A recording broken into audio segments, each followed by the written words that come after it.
Olá, meus queridos alunos e alunas do Colégio Adventista, sejam bem-vindos a mais essa aula aí, professor Eduardo Araújo, falando sobre os conteúdos relacionados às leis de Kepler para o primeiro ano do ensino médio, certo? Então vamos aí à resolução de alguns exercícios referente a essa tão importante lei, a essas importantes leis, mais voltados aí para a terceira lei, que seria a terceira lei de Kepler, ok? Então vamos aí ao nosso material. Bom, temos aí um exercício, né, bem clássico, cai em alguns vestibulares, e o enunciado diz assim: ó, dois planetas A e B descrevem suas respectivas órbitas em torno do Sol de um sistema solar. O raio médio da órbita de B é o dobro do médio da órbita de A. Baseando-se na terceira lei de Kepler, o período de revolução de B é. E aí vai aparecer as opções. É o mesmo de A? Duas vezes maior que o de A? Ou então opção C, 2 raiz de 2 vezes maior que de A? 2 raiz de 3 vezes maior que de A? Ou então, opção E, 3 raiz de 2 vezes maior que o de A. Bom, vamos lá então pegar os nossos dados. Primeiro vamos relembrar a formulazinha. Então você tem que a velocidade areolar, né, é igual para diferentes áreas. Então aqui você vai ter dois planetas. Então a velocidade areolar do A deve ser igual à velocidade areolar do B. Então, vamos chamar de VA, de velocidade areolar do A, igual a VB, velocidade areolar do B.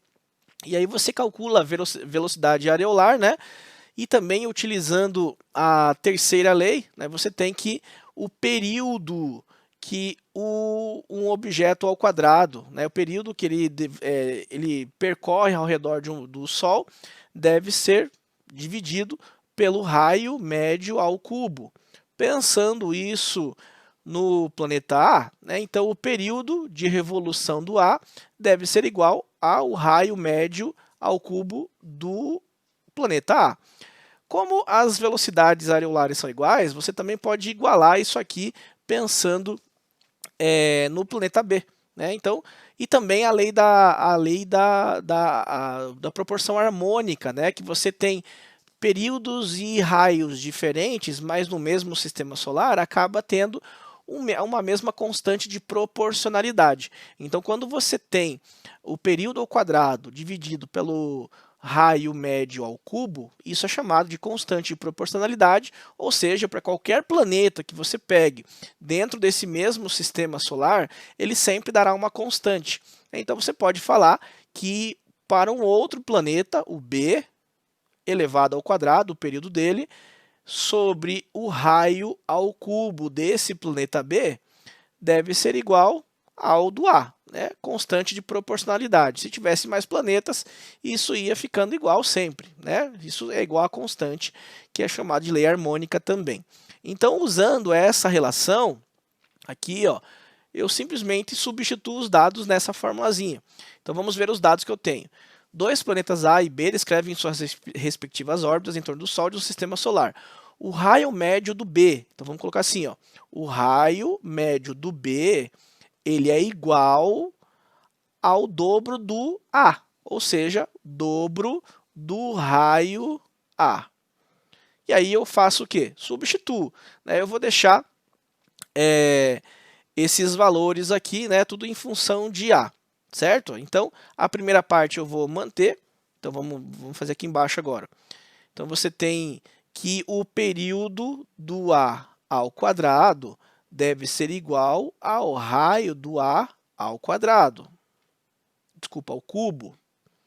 Que deve ser igual ao período do B ao quadrado sobre o raio do B. Só que o raio do B eu sei que é duas vezes o valor do raio do A. Então, eu vou substituir aqui, ó, duas vezes o valor do raio do A, isso aqui elevado ao cubo. Ok? Eu coloquei um parênteses para não confundir aqui. Ó. Bom, agora vamos tirar esse cubo daqui. Ó. 2 ao cubo dá 8. Raio do A ao cubo dá o raio do A ao cubo. Né? Então, você tira aqui, você tem ó, o período do A ao quadrado, já estou na resolução, tá? Sobre o raio do A ao cubo, deve ser igual ao período do B ao quadrado, sobre 2 ao cubo dá 8. E aqui você tira o raio do A, né, que fica ao cubo mesmo. O raio do A elevado ao cubo.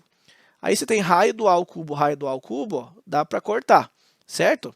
Então, eu vou passar esse 8 multiplicando aqui o TA. Então, aqui vai ficar 8 T ao quadrado, período ao quadrado do A, deve ser igual ao período do B ao quadrado. Certo? Como é que eu tiro esse quadrado daqui? Jogo raiz para o outro lado, certo? Então, você tem que o período do B deve ser igual ao quê? Raiz quadrada de 8. 8 eu vou colocar assim, ó, 2 ao quadrado, né, que é 2 vezes 2, 4, vezes 2. Estou fazendo um esqueminha, uma matemática aqui para ficar mais fácil fazermos as continhas, tá? Ó, que eu decompus, tá? Que é 8 dividido por 2, dividido por 2, dividido por 2, tá? Que é basicamente a decomposição do 8. Então, eu posso falar que é 2 ao quadrado vezes 2 é o 8. E aqui o TA ao quadrado. Por que eu fiz isso, professor? Porque o que tiver ao quadrado sai da raiz, certo? Então, você vai ter que o período do B, 2 ao quadrado, sai. Período do A ao quadrado, sai. E você terá raiz de 2 aqui. Só para organizar, então, você tem que o período do B é 2 raiz de 2 do A. Ou seja, no caso aqui seria a opção C a resposta, certo? Aqui embaixo vai aparecer para vocês certinho a resolução, mas exatamente da forma que eu acabei de fazer para vocês. Tranquilo? Então, usei aí a terceira lei. Vamos a mais um exercício? Vamos lá, terceira lei. Imagine que um pequeno planeta Z tenha sido descoberto em nosso sistema solar. Determine o valor aproximado do período de translação de Z em anos terrestres, sabendo que o raio médio da sua órbita corresponde a 7 unidades astronômicas. Então, o que você tem que lembrar aí, né? E são as possíveis respostas. O que você tem que lembrar? Que quando você tem a terceira lei, né, ó, período ao quadrado sobre raio ao cubo, raio médio ao cubo, isso é igual a uma constante de proporcionalidade. E pensando no nosso sistema solar, quando o período está em anos terrestres, certo? E o raio médio está em unidades astronômicas, essa constante dará aproximadamente 1 para o nosso sistema solar. Tranquilo? Então, você usa essa relação aí, ó. Então, você tem que o T ao quadrado sobre o raio ao cubo tem que ser igual a 1. E aí, simplesmente, você vai substituir, certo? Nessa formazinha. Então, imagine que um pequeno... Ó, quantas vezes eu faço a leitura do mesmo enunciado, justamente para você ver que é importante você ir montando conforme o seu conhecimento da parte teórica. Então, imagine que um pequeno planeta Z tenha sido descoberto no nosso sistema solar. Determine o valor aproximado do período, ou seja, ele quer o T, né? Em anos terrestres, sabendo que o raio médio é relacionado a 7 unidades astronômicas. Então, simplesmente você vai subtrair, né? Substituir, e você vai ter essa continha aqui no final que eu já coloquei para você. Ó. Então, T ao quadrado, R ao cubo é igual a 1, igual eu já mostrei para vocês, né? Então, você vai ter que, vai multiplicar cruzado.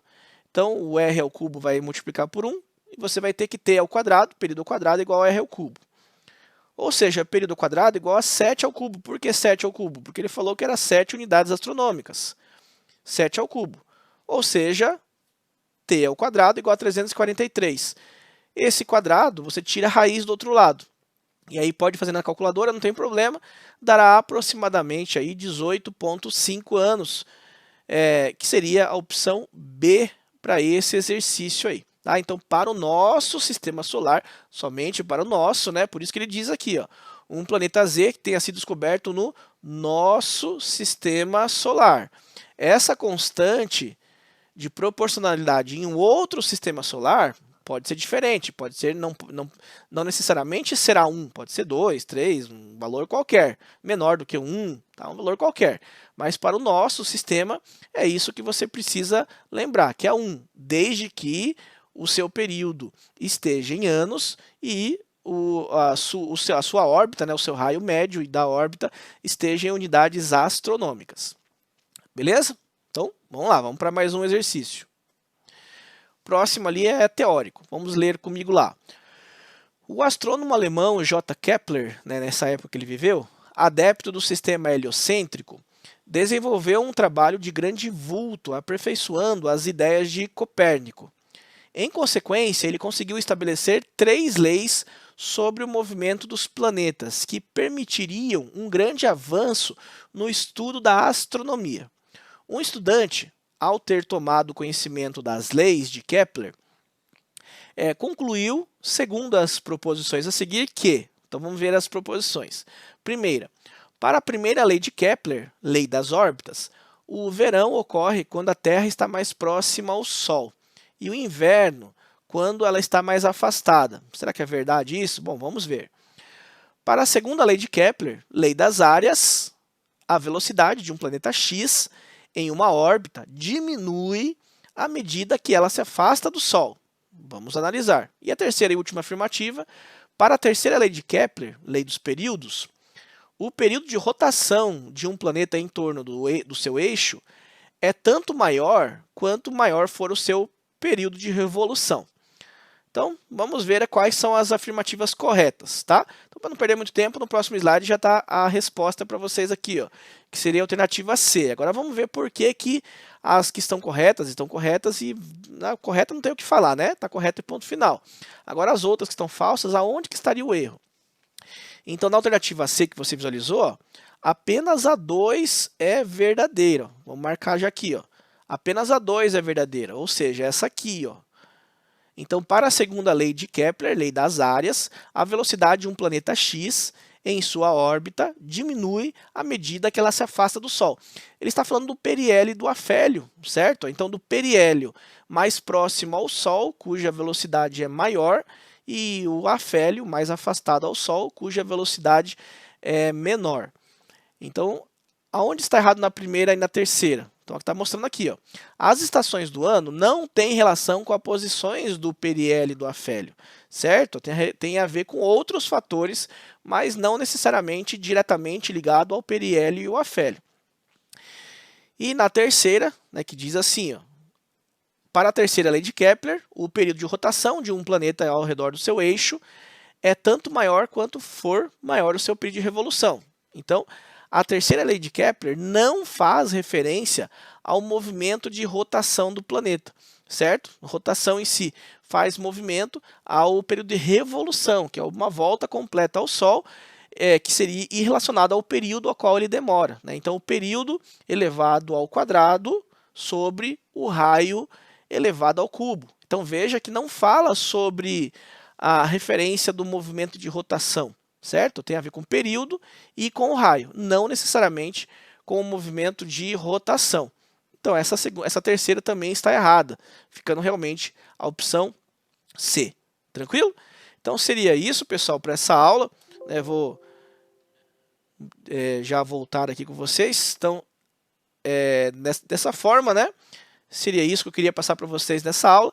Espero que esteja aprendendo, gostando e se interessando por esse assunto. Eu particularmente gosto bastante desse tipo de estudo, né, que é uma prova da existência de Deus, né? Não tem como eu disse, sempre ter uma explosão, gerar movimentos aleatórios, ficarem exatamente nas posições dos planetas a qual deveriam estar. Isso é uma inconsistência pensar, né? Então eu acho bastante interessante esse tipo de assunto. Só por esse fator já seria interessante. E aí tem vários outros também. Tá bom, pessoal? Então seria isso. Até a próxima aula, então. Um grande abraço. Deus abençoe.